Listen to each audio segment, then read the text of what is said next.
reading strategies that good readers use when they're reading. So the first thing you might do if you pick up a novel or you choose an article to read is you're going to predict what you're going to be reading about.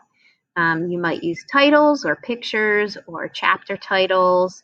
You might skim through some pages in the book.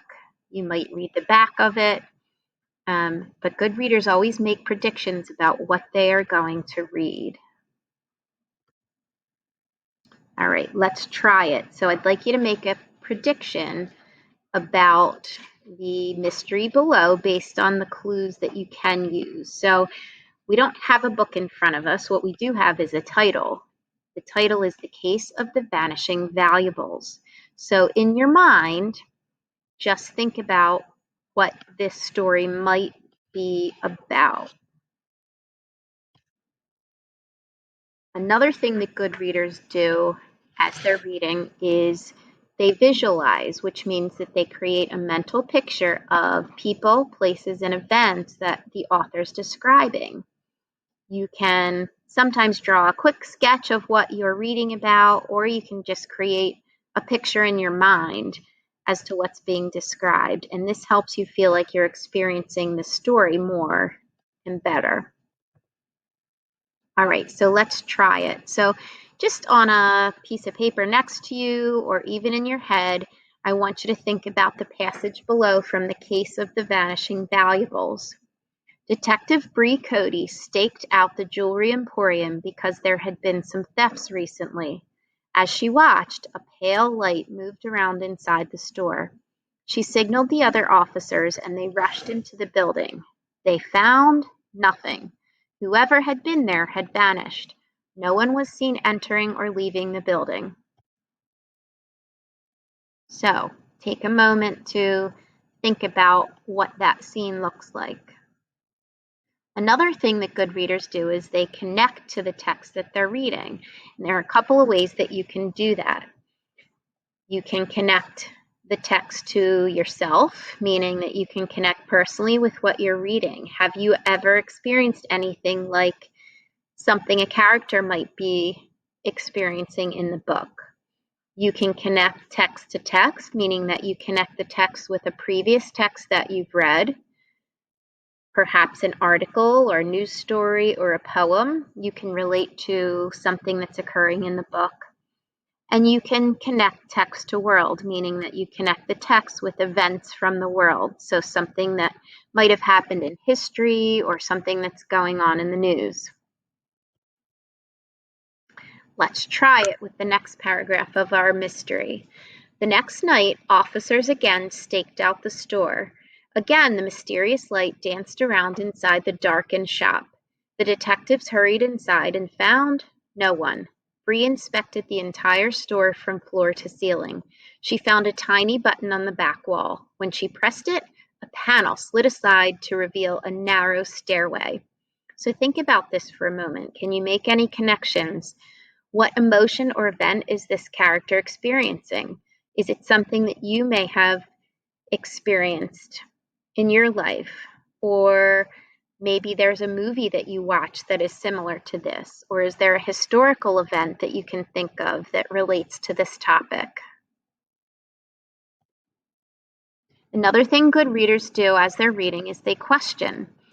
They ask themselves questions about what the author's trying to say. Who, what, where, when, and why, and how are the events happening? Questioning makes you make sure that what you read makes sense. All right, let's try it with paragraph 3. The following day, Cody went to the front door of the apartment above the jewelry store. A mean-looking man with a gruff voice answered her knock. "What do you want?" he demanded.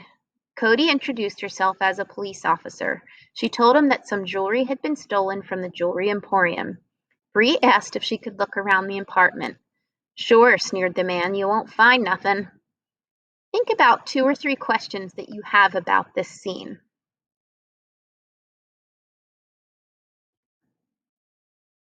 Another thing that we do as good readers is we infer. Remember that an inference is a guess based on information an author gives you. It's a conclusion based on evidence about something that is not specifically stated in the text. You make a logical guess based on the evidence you've already read in the text, your personal experiences, and also your prior knowledge. Sometimes we say it's reading between the lines because it's not directly stated. All right, let's try it in paragraph 4.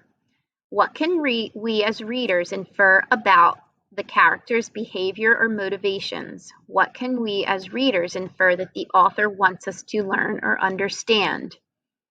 Bree went to the closet. As she ran her hand over the walls of the closet, she found a secret door. The door opened into a small, hidden room cluttered with expensive jewelry and other stolen goods.